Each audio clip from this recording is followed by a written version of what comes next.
আসসালামু আলাইকুম। আজকের এই পিঠে বলার উদ্বোধন উপলক্ষে ভালো লাগলো আর কি। ছোটখাটো এক টুকরো বাংলাদেশ বিভিন্ন স্টল ঘুরে দেখলাম, পিঠার বিভিন্ন স্টল ঘুরে দেখলাম, শাড়ি স্টল ঘুরে দেখলাম, ভালো লাগলো। আর এটা যারা উদ্যোগ করেছে, পিছনে যারা আছে ক্যামেরার পিছনে, ক্যামেরার সামনে সবাইকে ধন্যবাদ, অশেষ ধন্যবাদ। ভালো হয়েছে সব মিলিয়ে, ভালো লাগলো এখানে এসে। এই করে আমাদের সাংবাদিক যারা, এদের উত্তরাত্তর সাফল্য কামনা করছি। এদের জীবন এগিয়ে যাক, ভালো হোক। ধন্যবাদ। আসসালামু আলাইকুম। এখানে পিঠা মেলাতে আসছি, আসলে আমাদের একটা বাঙালি ঐতিহ্য, ওই জিনিস হলে অত বিজি থাকার পরে আমি আইসে মিট করার লাগে। আর আমার ভ্যারাইটি ক্লাবর আতিয়ারে সাপোর্ট করার লাগে আমরা রোজ কমিটির জন্য আইসি, আমরা এক গ্রুপ আইসি সারা রোজ কমিটি ক্লাব তো ভ্যারাইটি ক্লাবের সাপোর্ট করার লাগে, কারণ আমরা মহিলা এখন স্পেয়ার হইতাম চাই সব সময় সব জিনিসও। নুনের পরে আছে, আছে, আমি কিন্তু বাসায়ও নিয়ে যাব পিঠাগুলো। পিঠাগুলো ওরা বানাইছে খুব হার্ড ওয়ার্ক করিয়া, তারা যদি আমরা কন্ট্রিবিউট না করি তাই নেক্সট টাইম তারা আর ইন্সপায়ার হইতো না, আমরা যদি না বাই করি। আসসালামু আলাইকুম। আপনারা দেখেন আমরা আওয়ার ভ্যারাইটি ক্লাবের পক্ষ থেকে আমার বই নাইতে তারা প্রত্যেক সময় আমার সাহায্য করেন, আমি গ্রেটফুল আমার আওয়ার ভ্যারাইটি ক্লাবের বই নাইতে কাছে। বেসিক্যালি আমরা যেসব প্রোগ্রাম হয় টাউন উমলেস সহ টাউন উমলেসের ভাড়া এইসব প্রোগ্রাম হলে আমরা স্টল বুক করি আমরা হোমমেড কতজন বই মিললে আমরা হোমমেড কিছু হান্দেশ পিঠা সিলেটর ঢাকার সব জায়গার মিলিত করিয়া কিছু পিঠা আমরা বানাইয়া লইয়া বিক্রি করি। এই বিক্রি করার পরে এই পয়সা থেকে যেগুলো লাভ বাইরে আসে, যেগুলো আয় আসে, এইগুলো আমরা ভ্যারাইটি ক্লাবের যে এতিম বাচ্চা আছে, বিধবা মহিলা আছে, ওনাদেরকে আমরা আসলে সাপোর্ট করি।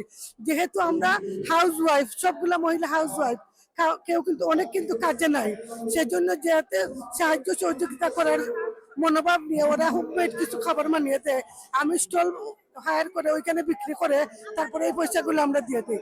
তাছাড়া আমার একটা চেষ্টা, যারা বোনরা কিছু করতে চায় তাদেরকে আগ্রহ দেওয়ার জন্য, এনকারেজ করার জন্য, তাদেরকে উদ্যোক্তা বানানোর একটা চেষ্টা হচ্ছে। আপনারা দোয়া করবো আমার জন্য, আর সবসময় তো আপনারা আমাদের পাশে আছেন, ভবিষ্যতে আমাদের পাশে থাকবেন। আর দর্শককে ধন্যবাদ জানাই যারা এসে অলরেডি খেয়ে গেছেন, যারা এখনো আসেন নাই চলে আসেন। কোনো মহিলা যদি কাজ চায় আপনি তাদের কিভাবে হেল্প করেন? আসলে যে মহিলাগুলা কাজ চায় ওনাদেরকে আমরা ট্রেনিং করানোর চেষ্টা করি। আমাদের কিছু ফ্রি ট্রেনিং আছে, ফার্স্ট এড, ফুড হাইজেনিক। যেহেতু কাজে যাওয়ার সময় কিন্তু যেহেতু কাজে যাওয়ার জায়গা প্রথমে ওরা জিজ্ঞেস করে তোমার হেলথ এন্ড সেফটি আসেনি, ফুড সেফটি ফার্স্ট এড আসেনি। আমরা চেষ্টা করি আমাদের সেন্টারের মাধ্যমে এইগুলা করিয়ে তাদেরকে কাজে পাঠানোর জন্য আমরা সাহায্য, ধরেন আপনার তাদের ফর্ম পূরণ করা, তাদের বিভিন্ন জায়গার ইনফরমেশন দেওয়া, যারা ওই জায়গা থেকে কাজ করতে পারে। তাছাড়া আমাদের ক্যাশ এন্ড প্রাইভেট কিছু কাজ আছে, এগুলো আমরা দিয়ে থাকি। আসসালামাইকুম। আজকে আমরা পিঠা মেলা তাইছি রয়্যাল রিজেন্সিত, এখানে অনেক সিস্টার যখন আইসুন, বেসাদাত সিস্টার যখন অনেক জিনিস বাংলাদেশি খাওয়া তারা রান্না করি আনছেন, অনেক কষ্ট করি, অনেক জিনিস সব খানো পাওয়া যায় না। আজকে এখানে খাইরাম মজা লাগে, কিন্তু আমরা চেফাই ফোন করছেন, অনেক ভ্যারাইটি খাবার মহিলা হল আইসন, আমরা বিউটিফুল লেডিজের মহিলা হল আইসন, মহিলা অঙ্গনের আইসন, সাদওয়েল লেডিস গ্রুপ হল আইসন, আমরা অনেক গ্রুপের উইমেন হল আইসন। আলহামদুলিল্লাহ আমরা একজন সাপোর্ট করবা লাগি, আর মিলামিশা হয়ে গেল, খাওয়া দাওয়া হয়ে গেল, আর এনজয় হয়ে গেল উইকেন্ড ইনশাল্লাহ। আর সকলে এনজয় করবা ইনশাল্লাহ। জি, আজকের প্রোগ্রামে এসে অনেক ভালো লাগতেছে, সবার সাথে দেখা সাক্ষাৎ হয়েছে, অনেক এনজয় করতেছি। ধন্যবাদ সবাইকে। আসসালামু আলাইকুম। বেসিক্যালি আমি ফেসবুকে দেখেছি প্রোমো দেখে আমি আসছি আমার ফ্যামিলি মেম্বার্স নিয়ে, এন্ড উই এনজয়েড। এখানে পিঠা ছিল, তারপরে শাড়ির যে কালেকশনগুলো, আমি কিছু শাড়ি কালেক্টও করেছি, মেবি ঈদের জন্য আমি এটা নিতেও পারি। So yeah, program was amazing. কোনটা বেস্ট? হ্যাঁ, পিঠার আয়োজনগুলো বেস্ট ছিল, কজ বাসায় তো এভাবে পিঠার আয়োজন করা হয় না বা টাইম হয় না আমাদের। সো ইয়া, আমি খেলাম ওই যে নকশি পিঠা ছিল, পাটিসাপটা ছিল, আবার একটা কি জানি ওটা যে নোনতা পিঠা বলে আর কি, লবণ পিঠা। ইয়া, এটা মজা লাগছে, খুব ভালো লাগছে, একসাথে সব বন্ধুদেরকে পেয়ে আরো ভালো লাগছে। আমরা খুবই এনজয় করতেছি, শীতের অনেক মজার মজার পিঠা খেলাম। ইউকে তে আসলে এত ব্যস্ততার মধ্যে এত সুন্দর প্রোগ্রাম, এটা আমাদের জন্য দরকার আছে। আমাদের একটু রিফ্রেশমেন্ট এবং দেশীয় স্বাদ আমরা সত্যি অনেক এনজয় করেছি। Thank you. এই পিঠামালার উসিলায় আমরা সবাই মিলে একখানে হয়েছি। বাংলাদেশের সব বন্ধুরা, এখানে বাঙালি বন্ধুরাও আছে। আর হচ্ছে এটা যেন একটা মনে হচ্ছে যেন ছোট্ট বাংলাদেশ। সবাইকে শুভেচ্ছা। আসলে আমার কাছে মনে হচ্ছে যে সুদূর বাংলাদেশ থেকে এখানে আসছি। তো এটা মনেই হচ্ছে না, এখানে যখন পিঠা মেলাতে আমরা আসি মনে হয় যে একটা ছোট্ট মিনি বাংলাদেশ। আমরা ফিল করি সবকিছু বাংলাদেশের কালচার, ঐতিহ্য, পিঠা এগুলো, যার জন্য এখানে আসা এবং সব মিলে একত্রিত হওয়া। আসসালামু আলাইকুম সবাইকে।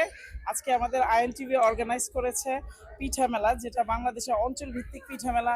পিঠা মেলার আয়োজন করা হয়েছে, আপনারা সবাই আসেন। অনেক জমজমাট মেলা। এই মেলার জন্য ইংল্যান্ড, ইউরোপের দর্শকরা অধীর অপেক্ষায় থাকে। বছরে একবার এই মেলাটা হয়, 10 বছর ধরে আইএনটিভি এটা অর্গানাইজ করে যাচ্ছে। সবচেয়ে বড় পিঠা মেলা ইতিমধ্যে অনেক জমে গেছে। আর একটু পরে যে ধামাকাটা হতে যাচ্ছে সেটা হচ্ছে বাংলাদেশের শিল্পী আসতেছে, আর কি বলে ইন্ডিয়ার রাতুলও আসতেছে। আপনারা অবশ্যই আসেন, আমরা অপেক্ষায় আছি। যারা এখনো আসেননি অবশ্যই আসেন, বিকজ না আসলে মিস করবেন। নিউজ পিঠা মেলা খুব জমজমাট। এত এত মানুষ একসাথে হয়েছে। প্রত্যেকবারই আয়োজন টিভি খুব ভালো করে। আর এই হলের মধ্যে এত মানুষ মানে হাঁটা যাইতেছে না। আর ওখানে গান হইতেছে, তাছাড়া বাচ্চাদের অ্যাক্টিভিটিস হইতেছে, দেখে খুবই ভালো লাগতেছে। আশা করি নেক্সট টাইম তারা যখন করবেন আরো বড় হলে একটা আয়োজন করবেন, কারণ আজকে কিছু মানুষ উঠতে হইতেছে পরে অন্যজনকে সুযোগ দেওয়ার জন্য। কিন্তু আমরা খুব এনজয় করতেছি ওইখানে। আরো মানে রাত পর্যন্ত থাকবে মানুষকে, আরো মানুষ আসতেছেন। আশা করি সবাই এনজয় করবেন। আমার খুবই পছন্দ হয়েছে। আমি কিন্তু ইয়াংস্টার থেকে বেশি মানে পছন্দ করি, কারণ তারা আমাদের ভবিষ্যৎ। ওরা নতুন প্রজন্ম, ওদেরকে আমরা যদি উৎসাহ দেই এইরকম একটা বড় প্ল্যাটফর্মে, তাইলে ওদের জন্য মানে ভবিষ্যতে আরো ভালো করবে। আর এটাই আমরা চাইবো যে আমাদের নতুন প্রজন্ম যেন আমাদের কালচারটাকে ক্যারি করে। আর এইভাবে যে আইএনটিভি যেভাবে সুযোগ করে দিতেছে, ওইটা আমার খুব ভালো লাগতেছে। ওই মানে দেখে আরো অনেকজন আসবে, দেখে সবারই গান পছন্দ হইতেছে। এখন আমি আমার ফেভারিট আমি বলতে চাই না, কারণ সবাই খুব ভালো করতেছে। আর আমার তো শাহ আব্দুল করিমের গানগুলো গান আমার খুবই পছন্দ। আসসালামাইকুম, আমি হাজি খান বলছি পিঠা মেলা থেকে। এই পিঠা মেলা আমাদের অনেক বাঙালিদের সুন্দর একটি ব্যবস্থা। অনেক ধরনের পিঠা এখানে পাওয়া যায়। আমরা খুব এনজয় করলাম পিঠা মেলায়, বিভিন্ন আইটেমের পিঠা খাইলাম। যারা আয়োজক করছেন তাদেরকে থ্যাংক ইউ জানাই আমি। সালাম আলাইকুম।